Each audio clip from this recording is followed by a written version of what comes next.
buenas tardes, bienvenidos a una nueva emisión de Tenés que saberlo por Conexión Abierta en este 20 de julio del 2020 con 22 grados de temperatura, sorpresivo este calorcito, este verano que se nos impone por estos días en el día 121 de esta cuarentena intermitente, como la definió el viernes pasado el gobernador de la provincia de Buenos Aires, Axel Kicillof. Hoy tendremos un programa muy interesante, te lo recomiendo, una larga charla, entrevista con Marcelo López Mesa, un juez. Entiendo que los jueces siempre seguirán siendo jueces una vez que son nombrados, él me lo va a aclarar a continuación, después de un breve comentario que haré, pero además porque acaba de ser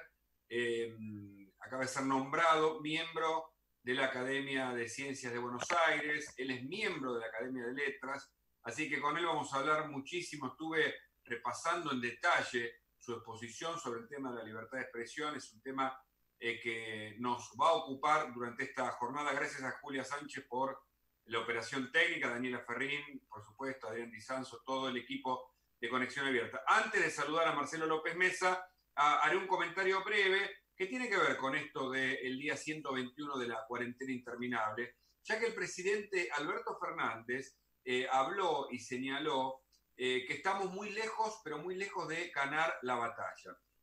Anoche decía en el especial previo a la cornisa que condujo La Nación, más, que el discurso épico de la batalla no soslaya ni impide el uso arbitrario en el manejo de la información, porque existen, por ejemplo, médicos, tanto en el conurbano como incluso en la ciudad de Buenos Aires, que dicen que los datos oficiales no revelan la totalidad de la información sobre la pandemia. Por lo cual, a veces el manejo de la información, más allá de poner un video, como se hizo el último viernes, musicalizado, no soslayan las contradicciones que el gobierno viene teniendo en los últimos días. Un fuego amigo, como algunos dicen. Menciono varios casos que ustedes los tienen presentes, pero en este comentario, antes de hablar con Marcelo López Mesa, miren, el caso Vicentín, el caso de la decisión del gobierno frente al acuerdo o el memorándum con Irán, el caso de la posición del gobierno un tanto contradictoria en el tema Venezuela, el cruce con Eve de Bonafini, quien realmente lo acusó o lo señaló y lo criticó mucho a Alberto Fernández, el cruce con Cristina Fernández, quien señaló una nota y elogió una nota de Alfredo Zayat en Página 12, el problema y el cruce con Víctor Hugo Morales, a quien tuvo que llamar por teléfono a la radio, y ni que hablar cuando le preguntaron el viernes sobre el bloqueo de Moyano y Mercado Libre. Allí dijo el presidente que no sabía mucho cuál era el conflicto. Este problema, esta grieta interna, ayer Jorge Fernández Díaz, en un excelente artículo de La Nación, dijo: la grieta se transformó al seno del propio gobierno, con lo cual la preocupación de este Alberto, que mucho fue elegido, que fue votado para terminar con la grieta, empieza a tenerlo dentro de un sector kirchnerista que quiere avanzar, porque en la justicia federal hay muchas causas de corrupción que también se reanudan.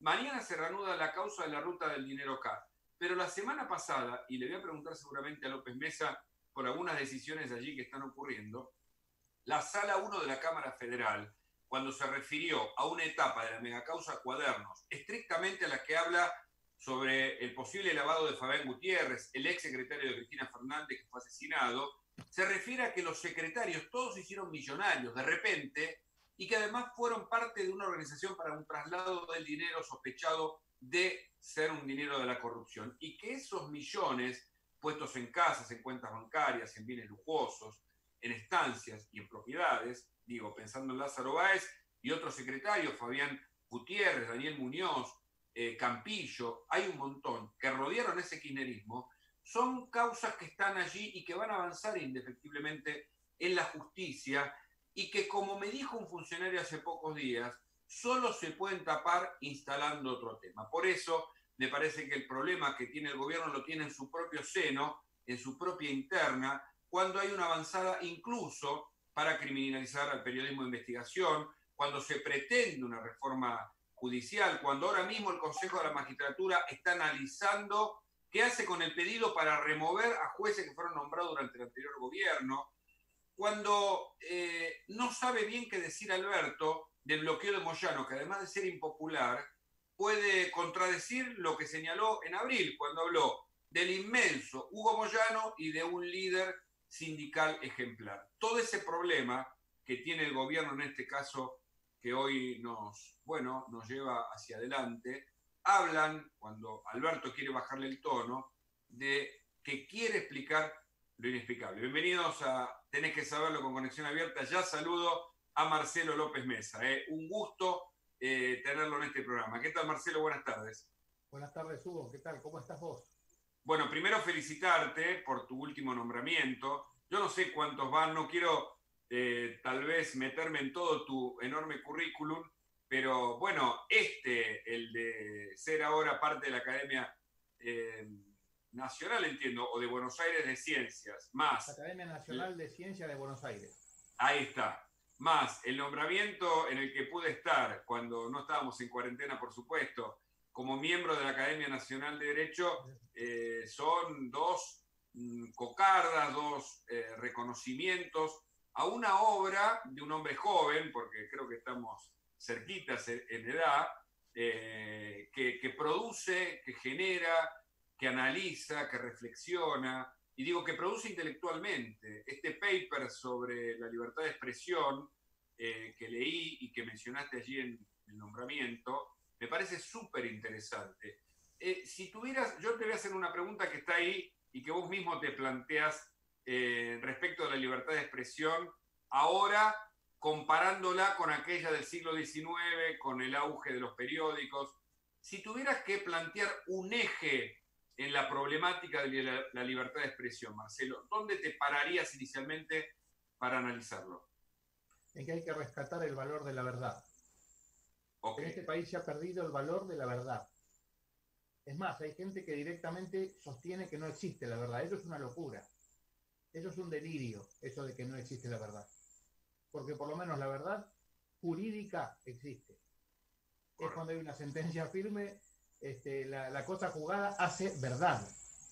Entonces, eso de decir que no existe la verdad es también decir que no existe la justicia. Es un juego muy perverso esto. Entonces, pero también tiene la culpa el Poder Judicial. A No ver. solo la política, el Poder Judicial también. Porque el Poder Judicial de hace 40 años, 30 y pico seguro, pero casi 40, viene relativizando la verdad en los asuntos de libertad de expresión contra periodistas, contra medios. Y vos sabés muy bien cómo es esto, Hugo. Debajo de la manta de la libertad de expresión hay de todo. Hay gente seria y también hay verdaderos extorsionadores. Entonces, no tenemos que ser inocentes en esto.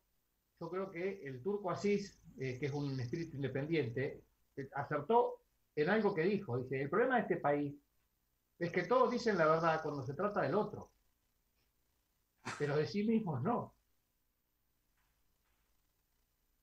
Está muy bien, está muy bien. No sé si se cortó la comunicación, ahí lo veo congelado, Marcelo.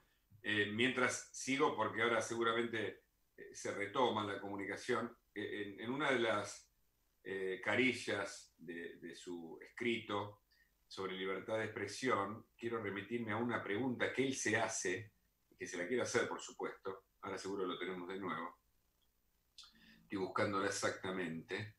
Eh, a ver, acá, ¿no? Cuando él se pregunta, ¿puede permanecer, ¿me escuchás, Marcelo?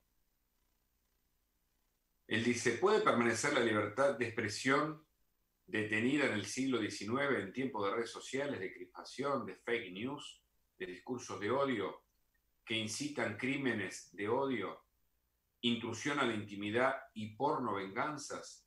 A intentar responder este interrogante se dedicarán los desarrollos que siguen. Y claro, López Mesa, ahora seguramente retomaremos la comunicación con él, es uno de esos juristas que Perdón, además es citado. Se cortó, ahora vuelvo porque la pregunta que te quería hacer, pero te estaba mencionando para explicarle a la gente que muchos de tus fallos son muy citados en la jurisprudencia y en fallos sobre distintos ámbitos, pero quería preguntarte esto que está aquí en tu escrito. ¿Puede permanecer la libertad de expresión detenida en el siglo XIX en tiempo de redes sociales, de crispación, de fake news, de discurso de odio, que incitan crímenes de odio, intrusión a la intimidad y porno venganza? ¿Puede, Marcelo? Por supuesto que no. Es más, es falaz incluso la respuesta que se hace en muchas ocasiones a la pregunta. ¿No te sorprende, Hugo, que estos fallos que yo cito en mi trabajo de la Corte Americana... Ahora nos metemos ahí. Ahora nunca, nos vamos. Nunca los vimos citados en Argentina, nunca. O sea, hasta que yo vengo a decir que la libertad de expresión no es absoluta en ningún lugar del mundo, eso no estaba dicho en ningún lado. Entonces, hace un siglo, exactamente 101 años, que la Corte Suprema Americana ha limitado la libertad de expresión. A ver. Pero en un caso de espías, en un caso de espionaje, de espías alemanes durante la Primera Guerra Mundial, que repartían volantes en contra de el llamado a filas, digamos, en contra de la conscripción. Entonces, eso es un acto claro de boicot a un país en guerra. Bueno, correcto. La Corte Americana, en 1919, por un voto de Oliver Wendell Holmes Jr., ajá, el hijo del más connotado juez de la Corte Americana de toda su historia, el hijo, dijo que evidentemente no se puede permitir eso no es libertad de expresión, eso es sabotaje. Correcto. Entonces, ahora, qué interesante, ¿no? Porque eran espías, o sea, se sancionó una labor de espionaje. Qué interesante, qué actual a la vez, ¿no? Y vos te imaginás, Hugo, que acá saliera alguno a decir, no, perdón, hay que permitir toda libertad de expresión, y por ejemplo, durante la guerra de Malvinas hubiéramos permitido que personajes ingleses salgan a decir barbaridades, mientan, digan, bueno, pero es mi libertad de expresión, ¿no, señor? Marcelo, quiero volver a ese punto porque me parece ahí, hay un aspecto, hay tantos para charlar sobre esto que me parece que a la gente le importa mucho, porque cuando se avanza sobre la libertad de expresión o se intenta criminalizar incluso las opiniones, y también hay límites porque hay derechos y obligaciones, también hay riesgos de la libertad de expresión de la gente en general. Pero digo, en el caso que además es interesantísimo, de hace 101 años, del espionaje alemán al gobierno norteamericano, ¿los espías qué se escudaban en un trabajo, en una labor periodística para ser absueltos o no condenados? No, porque repartían volantes en mano. Ajá. Repartían volantes en mano en las proximidades de un lugar de enrolamiento. Ajá. Entonces, ¿y la Corte qué es lo que dice en ese fallo, Marcelo? La Corte dice que hay un peligro real e inminente en que eso termine en, digamos, una obstaculización del esfuerzo de guerra. Correcto. Y que hasta allí no llega la libertad de expresión. Ahí se crea el primer tamiz, el primer filtro de los casos de libertad de expresión que admite la Corte Americana, que es el peligro real e inminente.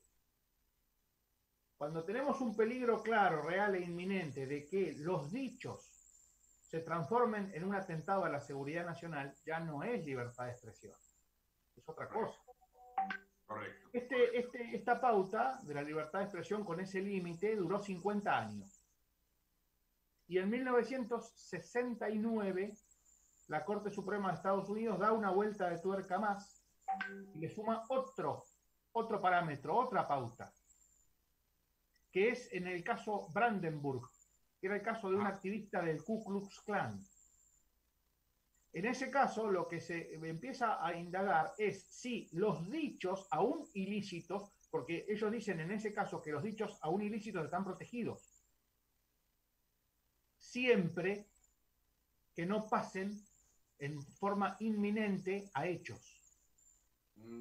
Entonces, fíjate cómo tenés un parámetro más, porque decir, si vos decís tal cosa está mal y bueno, es tu libertad de expresión. Ahora, si vos llamás a incumplir la norma, o si llamás a matar gente, o si llamás a lapidar personas de color, ya no estás usando tu libertad de expresión, estás yendo más allá. Bueno, ese es el segundo test.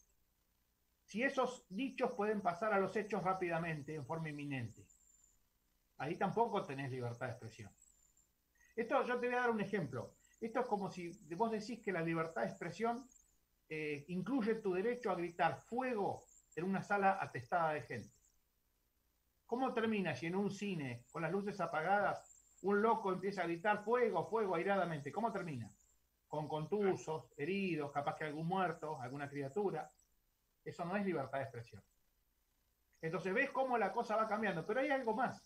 Además de estas pautas que la Corte Americana va creando y va poniendo una arriba de la otra, termina con el discurso de odio. Primero, después del caso Brandenburg, viene un caso en el cual se habla de lenguaje hostil y de palabras de guerra. Sí. Pero después finalmente vienen los discursos de odio, que es la última pauta. Sí. Ya cuando se llega a discursos de odio, evidentemente ya no hay libertad de expresión. Pero además de eso, hay otra cosa que nadie dice, que es la ley de 2002, el de 2001, perdón, fines de 2001, que es el Acta Patriota, que acá se conoce como Ley Patriota. The Patriot Act ha cambiado radicalmente los usos en Estados Unidos y nadie quiere ni siquiera pasar cerca de algo que signifique la incitación a la violencia, el terrorismo o algo parecido, porque directamente lo imputan. Entonces, ¿cómo puede ser que de estos temas en Argentina no se hable? Lo cual no quiere decir que yo esté en contra de la libertad de expresión. Es más, te voy a dar una primicia de algo que estoy trabajando que todavía no está en ese paper, porque, pero que voy a desarrollar a futuro. Sí, Mi idea es que hay que distinguir entre el periodismo... Sí, permitime un segundito porque le quiero explicar a la gente que estamos en esta conversación, esta entrevista, en esta oportunidad de reflexionar sobre la libertad de expresión, a propósito de contar con Marcelo López Mesa, un juez, acaba de ser nombrado en la Academia Nacional de Ciencias de Buenos Aires, es miembro de la Academia Nacional de Derecho, y escribió un paper sobre la libertad de expresión en días aciagos de la Argentina, donde se trata este tema, y nos parece muy oportuno reflexionar a propósito del derecho comparado que él ha hecho su trabajo con lo que ha pasado en otros países, hablar de lo que pasa en Estados Unidos con el discurso de odio o discursos que incitan a la violencia. Y me estaba diciendo, Marcelo, entonces. Sí, en Europa también es igual, ¿eh? En Europa es bastante parecido. En Europa desde 1994, más o menos la evolución es similar. Ha habido una serie de declaraciones como los principios de Camden, que ahora va a haber que cambiarlos porque después del Brexit obviamente no van a poder seguir siendo los principios de Camden, de un sitio de Inglaterra donde se reunió una convención. Pero bueno, a lo que voy. Yo personalmente creo, y esto no lo leí en ningún lado, lo estoy desarrollando yo y lo voy a desarrollar en un libro que va a salir sobre libertad de expresión mío a futuro. Es lo siguiente, yo creo que hay que distinguir entre la prensa tradicional y las redes sociales. Correcto. En este punto. ¿Por qué? Porque la prensa tradicional está registrada, tiene autorización para funcionar, tiene un editor responsable, tiene periodistas que están identificados, con lo cual la responsabilidad por lo que se haga se puede hacer valer. Distinto es el caso de las redes y de algunos portales extorsivos que hay en cada provincia, donde ahí es el reino del todo vale.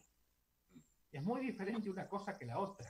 Coincido, suscribo al pie lo que decís, Marcelo, porque lo informal es peligroso en todos los órdenes y en este sentido muchos señalan a las redes como la venganza de ciertos sectores populares que nunca podían tener acceso a una comunicación masiva y que lo logran, pero se esconden detrás de máscaras para cometer delitos, incluso de injurias, de calumnias, de ofensas, por supuesto, de mentiras y muchos otras formas que se cobra a partir de esas manifestaciones oscuras de quienes no develan su identidad y no están, además, dentro de un medio tradicional de comunicación. Sigamos. Entonces, yo personalmente creo que todo lo que es redes, todo lo que es anónimo, ahí hay que tener una mucho mayor flexibilidad, por ejemplo, para lo que son medidas cautelares. Porque ahí, después, o sea, ahí cuando no se toma la decisión en el momento justo es tarde.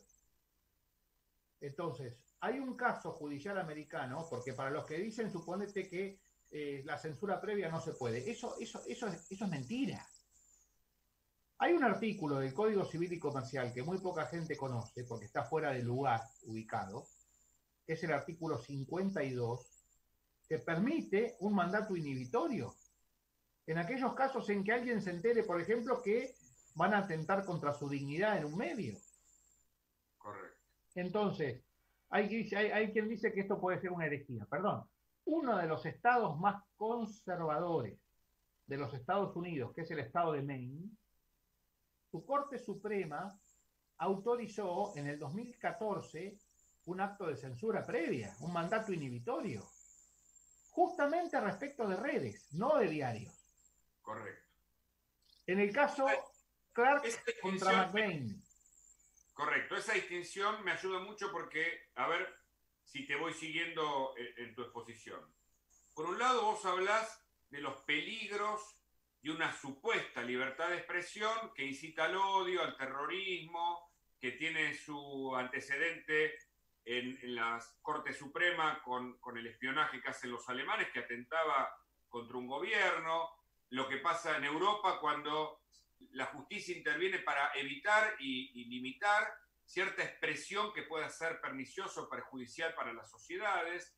Por otro lado, ahora me estás haciendo una distinción en la que hasta ahora coincidimos en todo además, en la que una cosa son los medios y que habría que separarlos. Yo creo que la gente es cada vez menos ingenua, pero hay que reiterar que una cosa son los medios de comunicación con historia, con periodistas y editores responsables, y otra cosa son las redes, que todavía no encuentran un lugar formal. Y a propósito de esa comunicación peligrosa de las redes, vos me decís que se puede aplicar desde el derecho civil restricciones para evitar calumnias, injurias, ofensas o delitos contra la dignidad. Por ahí vamos. O que se muestren imágenes. El caso Clark contra McLean, Ellen Clark y John McLean eran amantes.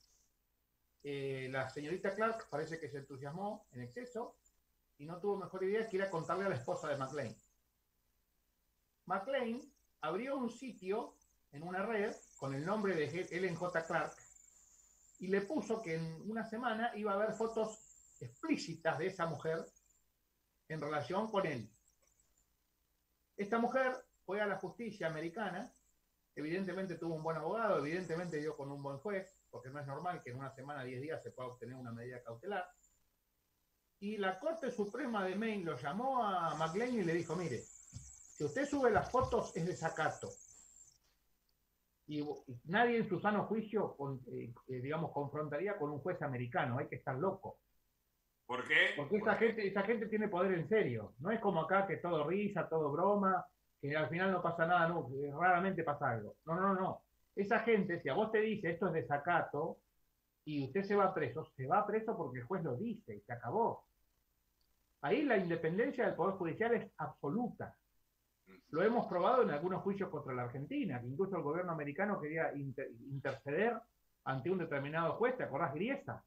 Sí, claro. Y Griesa seguía por la suya. No entremos a ver si estaba bien o estaba mal, pero quiero decir, ahí el juez tiene un poder enorme. Entonces, si vos llegás a incumplir una orden judicial, es un delito. Entonces, fíjate cómo en un país como Estados Unidos se admite preventivamente respecto de redes un mandato inhibitorio que no difiere mucho de la censura previa. Entonces, tenemos que sacar de la idea de los diarios como los diarios de cajista, donde se armaba letra por letra en un marco fijo y lo leían 100 personas, a esto que está hoy. Y otra cosa que también hay que distinguir son las ediciones electrónicas de los diarios, que hay que ponerlas al lado de las redes sociales. ¿Por qué? Porque los diarios pueden subir los textos que hacen por escrito a las redes. El problema es los que se montan arriba de esos textos para comentarlos, y ahí sí llega a cualquier lado, ahí termina. Entonces, esos diarios electrónicos son como redes. ¿Qué hacer con eso, Marcelo? Vos decís con los comentarios o los posteos posteriores a las notas publicadas. ¿Qué hacer con eso? Hay juicios en que los diarios han perdido el pleito justamente por los comentarios de lectores. Mirá vos, no lo sabía. Sí, hay casos. Y hay casos en los cuales los diarios directamente desactivan los comentarios cuando son noticias que saben que van a traer algún problema serio. Yo personalmente creo que para evitar cualquier inconveniente los diarios tendrían que ser electrónicos, por ejemplo, como son, pero sin posibilidad de comentario, porque si no ya es otra cosa, ya es red, es otra cosa, ya Interesantísimo. cambia el formato.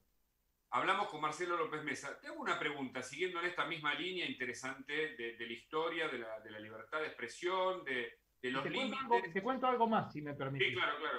Sí, Una vez me tocó presenciar en sí. Tierra del Fuego un diario electrónico cuando estaban por nombrar a un candidato al Tribunal Superior de Justicia de esa provincia y subieron la noticia digamos, a la versión electrónica del diario. Vos no te puedo explicar los que eran los comentarios. Los comentarios eran directamente criminales, metiéndose con la vida privada, acusándolo de delito, o sea, cosas. Entonces, ¿en qué medida un diario que saca una versión electrónica que permite que la gente se monte ahí como si fuera una tabla de surf, no se está haciendo parte, no está dando digamos, la posibilidad de que eso ocurra? Eso en derecho civil se llama relación de causalidad. Sin eso no se podría. Entonces ahí hay responsabilidad. En cambio, si subieran nada más que la noticia, y digamos controlado, que no se puede escribir o que qué es lo que se puede escribir, es diferente. Lo mismo, por ejemplo, vos fijate que los diarios tradicionales, los diarios instalados, que están autorizados, que están registrados, en general cuidan su credibilidad, no ponen cualquier cosa, porque es su principal capital. O sea, no se puede mentir alegremente, digamos, sobre cualquier cosa, sobre hechos que no existen. Te voy a dar un dato. Un diario tradicional, que no es Clarín, tiene publicado en su archivo electrónico histórico que a un determinado abogado de acá de la capital lo condenaron penalmente por estafa. Ese abogado llegó hasta la Corte Suprema de Justicia e hizo que se anule esa condena porque no existió el hecho.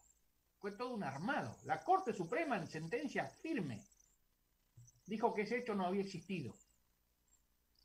Pues bien, el diario lo sigue teniendo publicado en su diario electrónico, en su registro. El abogado le ha mandado carta de documento, ha hecho todo lo que ha podido y le dicen, no, nosotros no lo vamos a bajar porque cuando eso se publicó era cierto. ¿Y? O sea, esto es una broma, esto es un chiste. Pero Ahora, ¿qué pregunto, pasa? El pregunto, colega, una pregunta. ¿El hecho sí, cuando se publicó era cierto o no?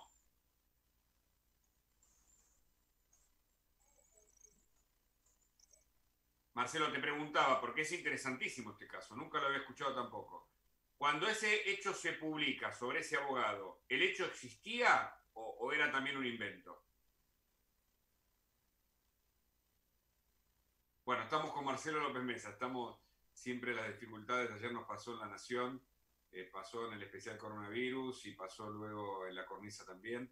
La comunicación a veces falla un poco. Mientras les voy contando algunas novedades que tienen que ver, por supuesto, con lo que está pasando. Ustedes saben, ya hay, a ver, los datos de última hora son... la cantidad son 2.000, creo que 200, ahora les digo exactamente, quienes murieron en la Argentina, 2.250, aumentan la cantidad de contagios, hemos superado ya la semana pasada los 4.000 contagios diarios, hay momentos en donde por suerte descienden, pero bueno, también estamos frente a la aplicación de una nueva cuarentena más flexible. Marcelo, ahí está de nuevo. No te preocupes. Te preguntaba si, porque me interesa este hecho que contaste que tampoco lo conocía, si en el momento en donde se escribe la historia de este abogado condenado el hecho era cierto. Te preguntaba sí, eso o también había sido inventado. no, en el momento, o sea, en el momento la condena existió. La condena La, existió, sí. la condena existió en dos instancias, llegó a la Corte y la Corte anuló diciendo que no había existido el hecho. Entonces, evidentemente, no es que es cierto, porque eso es una estafa procesal. O sea, mantener eso publicado, en el fondo, es ser copartícipe de una estafa procesal. Ahora sí. Entonces, no es normal. Pero ¿qué pasa? Ahí ¿Por viene el qué, otro problema. y por qué no se dirime ese Por, debate? Porque una vez lo dijo Jorge Rial en un programa de televisión que se peleó con alguien y dijo, vos no te hagas problemas, se pelearon mal con alguien, con un invitado. Y Jorge Rial le dijo algo muy, muy interesante, le dijo, vos no te hagas problemas, vos decís todo lo que quieras, yo tengo 3 horas por día para masacrarte de acá en más. Está bien, pero... Esto es así. Entonces este abogado le hace juicio y lo pueden sacar las veces que quieran en notas igual o más falsas que esa, y no tiene defensa. Entonces él lo que menos quiere es que esto se vuelva a hablar. O sea, llega un momento que dice, bueno, si no me lo sacan bien, yo otro juicio no voy a hacer. Te hago una pregunta, ¿y qué pasa cuando algún portal también te difama o dice cosas que son mentiras? ¿Eso es sancionable en la Argentina? Digo, ¿la justicia responde a eso o en general se hace la distraída? No, totalmente. Con el artículo 52 del Código Civil y Comercial tenés ahí, esa es la vía. Esa es la vía. Pero digo, ¿el portal baja la información o termina pasando lo que pasa con este abogado? No. El portal es más fácil. El portal es más fácil porque ya a la vez que hay una condena, si no sería un delito penal de desobediencia. Correcto. Es otra historia. Y con las publicaciones de Google, que también hay jurisprudencia permanente. El caso Rodríguez, el caso Belén Rodríguez y otros. Sí, no, eso también, claro, claramente. Hay muchos que han accionado, incluso últimamente con una carta de documento más bien se arregla. Ajá. O sea que vos ves que hay un avance en eso sobre la justicia práctica, digamos, en los hechos que van resolviendo. Yo lo que creo que la Corte se ha contradicho en el mes de noviembre en 2 fallos sobre el mismo tema, ha dictado resoluciones contradictorias, la Corte Suprema. Correcto. Uno es el caso García contra La Arena y otro es el caso de Santis. A ver. En el caso de Santis, del 17 de octubre, cosa que no debe ser casual, porque de Santis era peronista. Entonces, el 17 de octubre, justo dictarle sentencia, es como llamativo, ¿no? Sí, bueno, pero bueno, pongámosle que no. En el caso de Santis, la Corte cambia toda su jurisprudencia sobre real malicia, doctrina de la real malicia. Explícalo brevemente para la gente, la real malicia. La doctrina de la real malicia, yo nunca estuve de acuerdo en aplicarla, incluso cuando era juez. En el caso Novoa contra el diario de Madrid, que yo fallé como juez, no dije que no había que aplicarla, porque han tomado parcializadamente un fallo de la justicia americana antiguo, New York Times contra Sullivan, y con eso han hecho un descalabro. Digámosle a la gente, ¿no? Que a priori significaría que cuando uno informa no tiene una real malicia en lo que publica. Eso sería. O sea, ¿ves cómo la verdad no es importante? Porque ya no estamos discutiendo si los hechos son verdaderos o falsos, sino si vos los expusiste con malicia. Lo que estamos dando digamos, a entender es que los hechos eran falsos. Entonces acá lo que hay que hacer es actualizar la doctrina de la Corte de diversos casos, del caso Costa y de otros casos, donde directamente a partir de ese momento, el Mejián con Sofovich y otros casos que hubo, donde directamente no importa si los hechos son falsos o no, sino si vos sabías. ¿Vos te imaginás lo difícil que es probar que un periodista sabía que los hechos eran falsos? Ese es el problema por lo cual acá no hay responsabilidad prácticamente. Porque no solo hay que probar que los hechos eran falsos, sino además hay que correr una serie de, el caso Campillay, por ejemplo, que basta con que vos pongas los verbos en potencial para que no tengas responsabilidad. Eso significa degradar la verdad. Entonces no importa si es verdad o no, importa si vos te cubriste.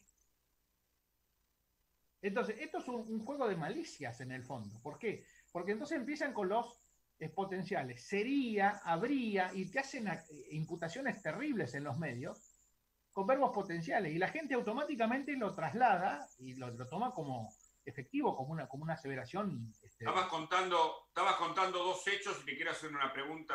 Sí, en el caso o sea, la real malicia, ¿qué significa? Que solamente se puede responsabilizar a periodistas y a los medios cuando ellos hubieran explicado, o ellos hubieran explicitado hechos falsos con conciencia de que eran falsos. O sea, lo que se dice a sabiendas. Lo cual es imposible prácticamente de probar, porque ya tendría que ser un caso donde se constatara que era parte de una red, digamos, delictiva o de espionaje, cosas por el estilo.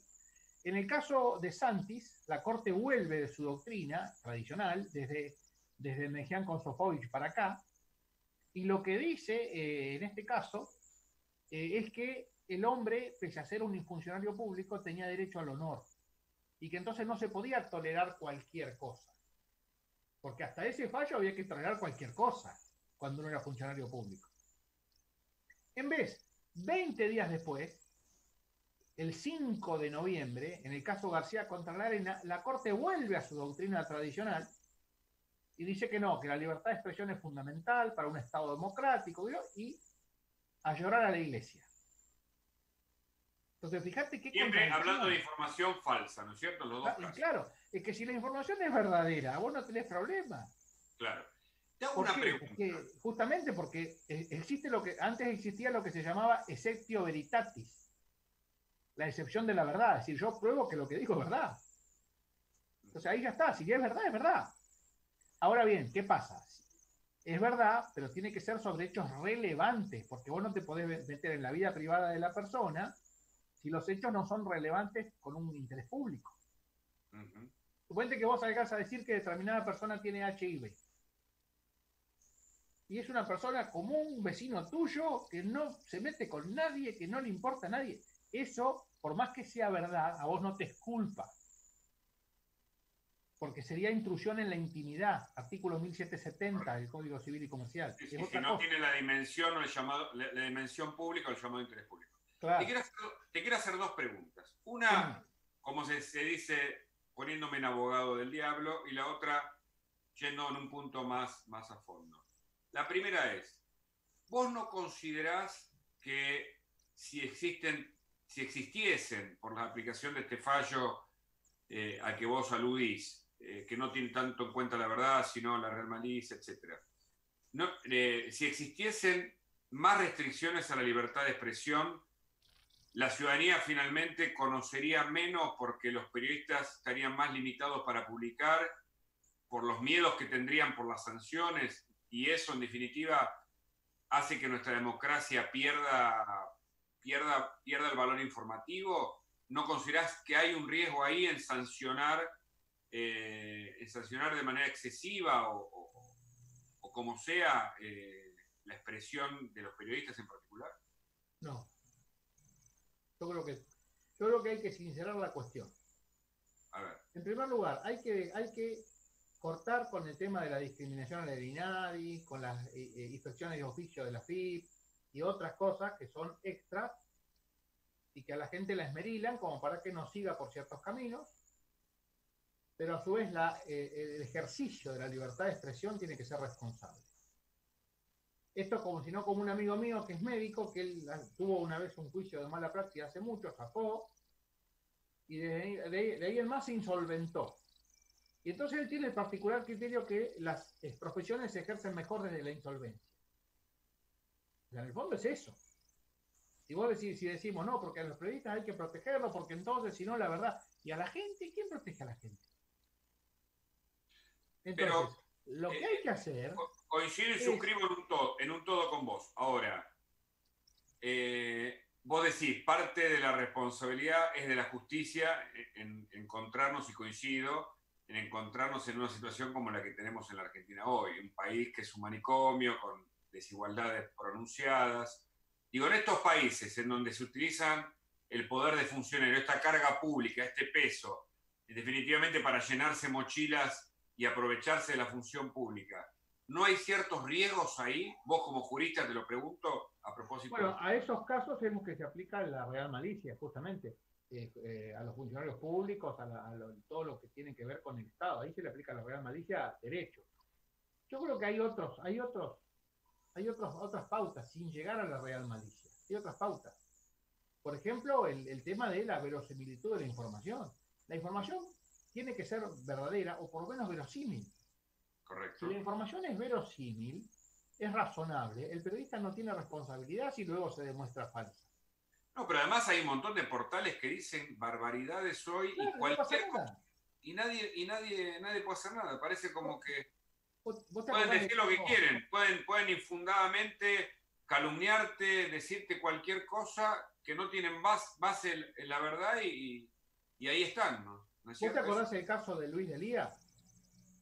Luis Delía A hace unos años directamente rociaba a todo el mundo con cualquier género de afirmaciones, sí, hasta que perdió 2 querellas seguidas. ajá. Ahí se acabó. En todo caso empezó a usar eufemismos, ¿no? Fulano. Pero, o sea, la gente cuando es responsabilizada enseguida nota. Entonces, lo que no se puede permitir es que siga esta situación de absoluta anomia. Porque en el fondo es esto, es una anomia, no hay derecho. Nadie es responsable y a su vez nadie tiene libertad plena. Porque cuando no hay un derecho vigente y aplicable, ¿qué es lo que pasa? Que nadie es responsable, pero tampoco nadie tiene plenitud de ejercicio. Porque puede pasar cualquier cosa. Yo no creo que haya que castigar a los periodistas si una información después se demuestra falsa. Siempre y cuando ellos tuvieran alguna causal de justificación, que la información fuera verosímil, que existiese alguna prueba que inducía error, que hubieran seguido un comunicado oficial. En fin, hay otras pautas, sin llegar a la real malicia. Y después te cuento otra, cuando yo digo ahí en el escrito, porque a lo mejor te llamó la atención que yo digo que ha habido hasta muertos por ejercicio de la libertad de expresión. Eso es así. Hay un periodista de apellido Gangeme, que era un hombre que lo asesinaron en la provincia de Chubut. Él trabajaba acá en Buenos Aires y lo contrató un diario allá de Chubut. Y él fue con un estilo muy especial y creó lo que se llamaba la columna del fantasmita. Ya te vas dando una idea de dónde vamos, ¿no? La columna del fantasmita. El seudónimo muchas veces usado para no tener responsabilidades. Bueno, vos hablaste de un columnista, no lo quiero mencionar, que para mí, como hacen otros, para no comprometerse a la hora de dar nombres propios y demás, hablan genéricamente. Es decir, el periodista tiene responsabilidades cuando publica, tiene que publicar en la medida en que las fuentes fueron verificadas, la información veraz, pero también el nombre y apellido, porque eso es respetar a las audiencias, a los lectores, ¿no es cierto? Es decir, cuando se escribe bajo estos seudónimos, ya me imagino, del fantasmita, ¿qué pasó, Marcelo? No, pero vos no sabés lo que era terrible. Era un diario que incrementó la circulación mucho, porque él daba lo que se llamaba enigmático. Entonces, ¿quién es la directora de qué escuela que de tarde hace relaciones o tiene relaciones con su novio? Imagínate vos. Bueno, un día resulta que no era la directora, era otro miembro del cuerpo docente. La información era sustancialmente cierta, pero te imaginó, vino el marido de la directora, hubo violencia, y la pobre mujer no tenía nada que ver. Y aparte no era información periodística, no era noticiable, eran Por eso hechos te de digo, vida. eso sí sea cierto, es una cuestión, digamos, privada, pero bueno, independientemente de eso, rociaba a un montón de gente hasta que se metió con gente que tenía detrás el poder del dinero. Y ahí No te escuché, detrás de... gente que tenía detrás el poder del dinero, mucho. Correcto, correcto. Hay quien dice que uno de ellos le dijo, vos disfrutá lo que te queda. A la semana apareció muerto en el centro de Neuquén, en el centro, perdón, de Trelew a las 9 de la noche. Correcto. Entonces, hay que tener cuidado con estas cosas, Te porque quiero... Sí, sí, sí, sí. todo es risa hasta que deja de serlo.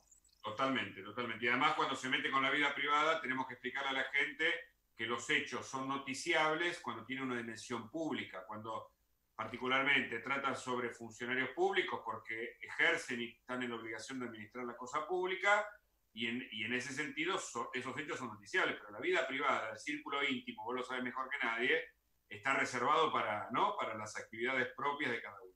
Te quiero llevar a Artículo un... 19 de la Constitución y artículo 1770 del Código Civil y Comercial. Me encanta hablar con Marcelo López Mesa porque te va largando los artículos así como si estuviera escribiendo un paper más. Y eso es lo importante, porque es importante dentro del trabajo de él, y yo estoy ahora, aprovecho para mandar el chivo, porque tiene que ver con esto. Estamos dando estoy dando un curso en grupo profesional, creo que es la semana que viene, que se llama formación periodística para abogados.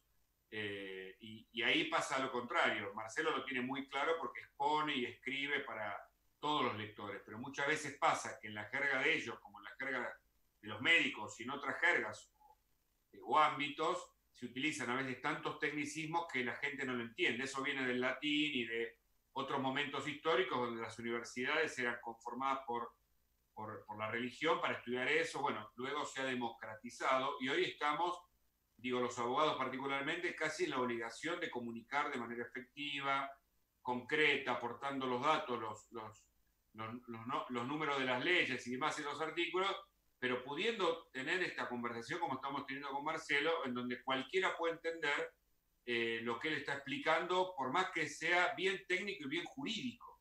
Bueno, pero te quería llevar a un punto interesante que en el medio de la inteligencia, entre comillas, poca, ¿no?, que tiene la Argentina, viene pasando hace décadas. Sabés que hay causas en marcha, hubo, las habrá. Y allí entiendo, muchos de los agentes violan la ley de inteligencia, que si no me equivoco es la 25.520, y también otras, cuando un agente, un funcionario público, sea de una fuerza federal o cual sea, deja, digamos, o filtra información, eso está violando su propio accionar. Ahora bien, el periodista muchas veces recibe la información por distintas fuentes y está protegido de darlas a conocer justamente por esa razón. ¿Vos ves que también se mezcla ahí, se quiere meter el trabajo periodístico en la bolsa del funcionario público de inteligencia, por ejemplo? ¿Ves algo de eso? Sí, porque incluso hay portales, Hugo, no vamos a hacer nombres, pero hay portales que son operaciones, son lo que se llama una opereta pura. O sea, directamente la información está filtrada con un criterio operacional. Y hay un par digamos, de portales que son de los servicios directamente. Y que hacen operaciones según el día, o a veces para Macri, otras veces para los otros, o sea, depende. Esa gente no tiene muchas veces, digamos, y entonces, ahí es donde debería quedar claro lo que dijiste al principio. ¿Quiénes trabajan de periodistas efectivamente? Porque tienen una tradición. Nosotros no tenemos colegio, como ustedes, los abogados, pero sí tenemos normas, requisitos, manuales de ética, trabajamos para medios reconocidos por editores responsables, con más tradición, con menos tradición, pero en definitiva hacemos un trabajo periodístico, diferente al que puede hacer otro, como decís vos, que hace operaciones y que puede estar trabajando orgánica o inorgánicamente para determinados servicios, ¿no? Cuando hablas vos de orgánico, llevan ahí en el escrito ese... lo vi, intelectuales orgánicos. Cuando hablan de intelectuales orgánicos, eso no existe un intelectual orgánico. Eso no es ni intelectual, ni es periodismo, eso es funcional a un grupo, ¿no es cierto? Hay una serie de expresiones en el lenguaje castellano y en otros lenguajes, pero nosotros la conocemos en castellano, que se llama logomaquia o pleonasmo. Son guerras de palabras, Por ejemplo, abuso del derecho. Entonces cualquiera te va a decir, no, si es derecho no es abuso. Entonces, ya hay dos palabras que parecen estar luchando entre sí. Ejemplo intelectual orgánico. Ejemplo periodista militante. ¿En qué quedamos? ¿Es periodista o es militante? Perfecto, clarísimo. Porque una de las dos prima sobre la otra. Correcto. Si yo soy más periodista que militante, no voy a decir cualquier falsedad que me digan que tengo que decir. Si por el contrario, yo soy más militante que periodista, la verdad no importa mucho. Más claro imposible. Más claro imposible. Yo creo que es interesante que pudieras escribir también sobre eso, porque a mí me parece muy, muy importante. ¿Qué ves de la justicia? ¿Cuál es tu...? Sé que sos muy crítico, por supuesto es muy difícil generalizar, está la justicia federal, civil, comercial, en fin, penal. Pero ¿cuál es tu mirada, la justicia, la democracia, lo que está pasando por estos días? ¿Qué ves de la Argentina, Marcelo? Yo lamento no haberme equivocado. Yo, cuando era más chico que estudiaba, tuve la suerte de tener grandes maestros y yo admiraba la lucidez que esa gente tenía y en ver cosas que todavía no estaban, pero que eventualmente venían. Bueno, eso con el tiempo se aprende. Yo hoy en día me doy cuenta que nos da más la experiencia que el conocimiento.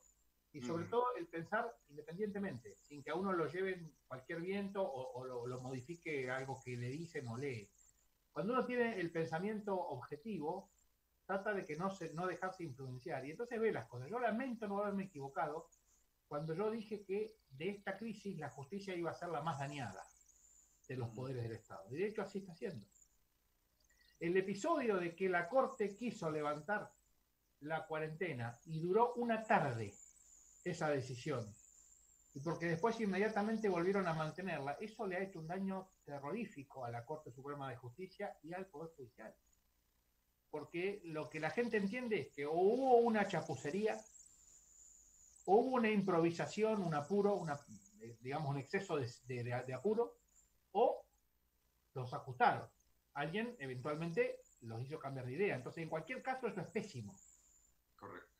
Sumado a que además el hecho de decir que la justicia no es una actividad esencial hace que la gente empiece a considerarla como un gasto superfluo. Si no es actividad esencial, ¿qué es? Correcto. Nada menos que uno de los poderes más importantes de la República, ¿no? Judicial. Un dato más. Sí. El caso García contra la Arena, que yo cité hace un rato, de la Corte, fallo del 5 de noviembre de 2019, los hechos que ese caso decidió se produjeron en el año 2002. ¿A la gente le sirve un fallo 17 años después? Claro. Justicia lenta, injusticia, ¿no? En 17 años no sabemos si vamos a estar vivos, Hugo. Claro, exactamente. Marcelo, una pregunta final. Vamos a volver a repetir esto porque además de que hay mucha gente del otro lado, es interesantísimo escucharte. Una pregunta final, a ver si podés en un minuto con tu poder de síntesis. Están por enviar un proyecto de reforma judicial, nadie lo conoce en detalle, pero para aumentar los miembros de la Corte Suprema, las cantidades de juzgados federales. ¿Cuál es tu mirada? Si podés ser breve, con esta terminamos, y agradeciéndote muchísimo, Marcelo, el contacto, por supuesto. La Corte Suprema parece un bandoneón, porque pasa de 5 a 9, a 7, a 5, o sea, parece un bandoneón, la abren y la...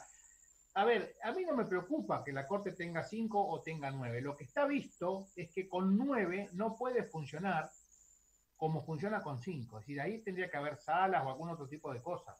Porque si no, 9 personas en una Corte plena, que trabaje en plenario todo, es más una complicación que una solución. Distinto sería, por ejemplo, si se pudiera, hay algunos que dicen que es inconstitucional el hecho de que la Corte Argentina se divida en salas, pero bueno, eso es otra discusión. Pero 9 personas en un pleno es un gentío. ¿Y aumentar la cantidad de juzgados? ¿Aumentar la cantidad de juzgados federales? Si es como el Tribunal Supremo de España, que funciona con secciones de A3. Entonces, ¿el número ideal cuál es de la Corte Suprema? Mira, no hay un número ideal, porque depende mucho de quiénes la integren más que de cuánto sea. Entonces, la pregunta, ¿y aumentar la cantidad de juzgados federales, sí o no? Sí. Son 12, sí. No, incluso hay que desarmar Comodoro Pi. En eso, yo en eso estoy de acuerdo. Para mí Comodoro Pi no puede seguir funcionando de esa manera. Correcto. O sea, a ver, hay cosas que las diga quien las diga son ciertas. Correcto. Entonces, Marcelo, la verdad que ha sido muy, muy bueno. Vamos a seguir hablando. Seguramente en los próximos días te vuelvo a conectar si tenés el tiempo para atendernos. Con todo gusto, Hugo. Y por supuesto, tal vez te saque alguna declaración en el marco de este curso que si querés difundir entre tantos seguidores que tenés del ámbito del derecho, se llama Formación Periodística para Abogados, lo da el grupo Professional, así que se puede conectar con ellos. Si en algún momento me gustaría, lo hago público, pero sabés que la educación siempre es bienvenida y en ese sentido vos sos uno de los más precursores en la cuestión pedagógica sobre el derecho también, y mi intento es dar herramientas sobre la comunicación y el periodismo también para abogados. Así que gracias, Marcelo, por el contacto. Un placer, Hugo. Un saludo a tu audiencia. Bueno, gracias. Un anuncio final para quienes están del otro lado. Ustedes saben que la Organización Panamericana de la Salud de la Argentina ocupa el segundo lugar, dice que la Argentina ocupa el segundo lugar en el riesgo por muerte de cáncer de mama en América Latina. Mueren alrededor de 20 mujeres por día por esta enfermedad. Por eso el gobierno de la Ciudad de Buenos Aires está difundiendo una iniciativa para que se reanuden se realicen controles anuales, mamografías, ecografía mamaria y otras fuentes, y de esta manera está promoviendo una cantidad de trabajo para que la gente cada vez más pueda consultar. El que encabeza la acción es Diego Santilli, el vicejefe de gobierno porteño. Hace poco recorrieron uno de los hospitales más importantes, el Álvarez, en el barrio de Flores, para difundir justamente esta actividad. Es muy importante, y sé que en medio de la cuarentena, sé por los datos actuales, ha bajado la cantidad de consultas, que se chequeen, sobre todo para evitar y tener un diagnóstico precoz en el cáncer de mama. Nos vamos. Gracias a todos por estar del otro lado, gracias por los comentarios, gracias a Brandon también, Machiavelli, que me ayudó y colaboró en este enlace con el doctor Marcelo López Mesa. Mi nombre es Hugo Machiavelli. Gracias Julia Sánchez, Daniela Ferrini, Adrián Di Sanso por este programa que se llama Tenés que saberlo, por supuesto, aquí por Conexión Abierta. El próximo lunes a las 14. Chao.